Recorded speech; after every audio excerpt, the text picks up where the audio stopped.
This morning, with the help of legal analyst Whitney Traylor, we are breaking down some of the biggest issues you will decide on November 5th, making them easier to understand ahead of Election Day.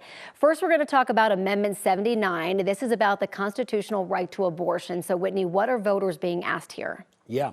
So essentially, this solidifies the right to abortion in our state constitution, and it allows Colorado to cover the cost of abortion under Medicaid and state and local government insurance plans. So those who want the amendment to pass say it's critical for the state constitution to have explicit language protecting abortion access. So unlike a law that some future legislature could repeal, any change to this measure would require another vote of the people. Now, those against this amendment warn that putting language in our Constitution will make it harder to ever enact even limited restrictions on abortion. So if voters say no, the legality of abortions in Colorado will remain an issue for the state legislature to decide. And what will it take for this to pass? Well, as a constitutional amendment, this needs 55% of the voters to take effect. All right, Whitney, thank you. So we're going to talk about Amendment 80, Whitney, the constitutional right to school choice. Yes. So children in Colorado can go to any public school for free, regardless of where they live under the current state public schools of choice law. Amendment 80, though, would enshrine access to school choice in the Constitution. It would also explicitly include charters, private schools, homeschools as guaranteed options. So what are the arguments both for and against this? Yeah. So let's start with those against constitutionally protecting the right to school choice.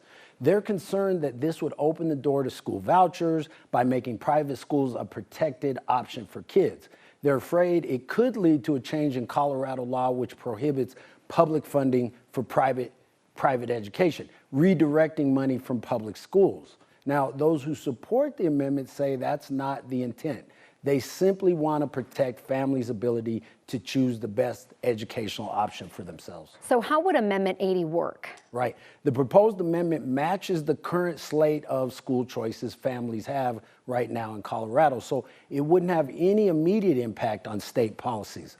But the full significance would be up to future lawmakers and the courts by guaranteeing a right to certain forms of education that the state doesn't currently pay for. So it might open the door to push taxpayer dollars to things like vouchers for payments for homeschooling. And what impact would this have on education? Well, a bipartisan legislative analysis concluded that the measure wouldn't have any immediate impact on education in Colorado, but it could open the door to future changes to laws and funding for education. Whitney, thank you. We're going to talk about Amendment J. Whitney, this has to do with the definition of marriage. Yeah. So currently, Colorado's Constitution defines marriages exclusively between one man and one woman, and this happened after 2006. That was later struck down, though, when the U.S. Supreme Court legalized same-sex marriages across the nation in 2015.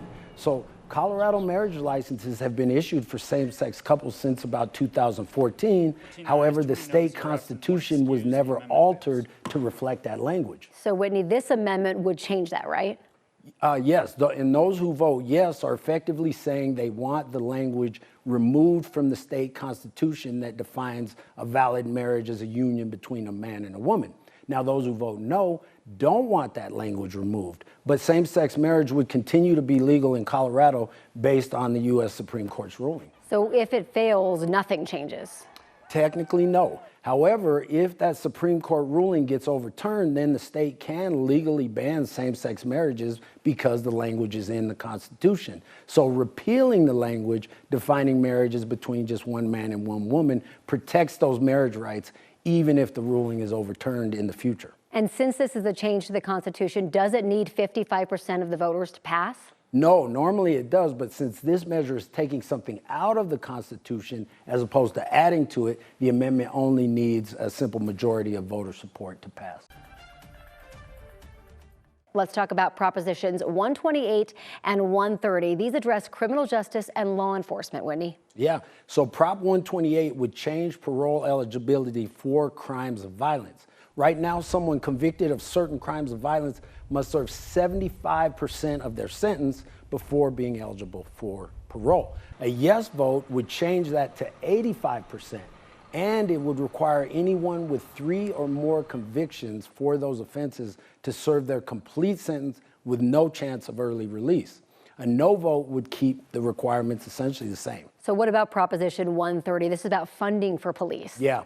So a yes vote here would require the state to provide $350 million in additional funding for officer recruitment and retention. Importantly, this would also require the state to provide a $1 million death benefit to the family of an officer killed in the line of duty. So saying no means voters want to keep the funding levels the same, and existing benefits for those families wouldn't change. And where would the money come from?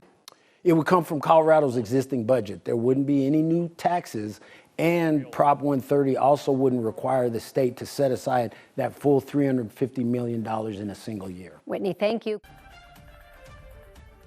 So let's talk about Proposition 131. Whitney, what are voters being asked here? Right. In short, this proposition, it would replace single-party primaries with an all-candidate primary and introduce ranked choice voting for the general election. So, for example, instead of having a Democrat primary and a Republican primary, all candidates would appear on a single primary ballot. Voters would choose their preferred candidate, and the top 4 vote getters would then move on to the general election. So, Whitney, under this system, it is possible that multiple members of the same party could end up running against each other in the general election. Talk about what the ranked choice voting would look like in the general election. Yeah, that's exactly right. So instead of selecting a single candidate, voters could rank the candidates in order of preferences.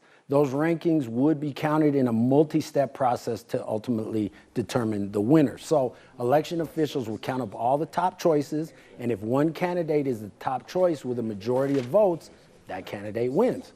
If there's no majority winner, then they start a second round of counting, which begins with voters' second choices. This process would continue until one candidate exceeds 50% of the total vote, and that candidate is the winner. So what impact would this have on our elections? Well, I think it would have a significant impact. Members of each political party would no longer play a specific role in selecting a candidate to represent their party in the general election.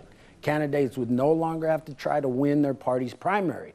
Instead, primary elections would become a contest to determine the most popular candidates from the entire electorate, and then they'd have to garner support from all voters. All right, Whitney, thank you. You can find the breakdown of all of these amendments and propositions on our website at 9news.com.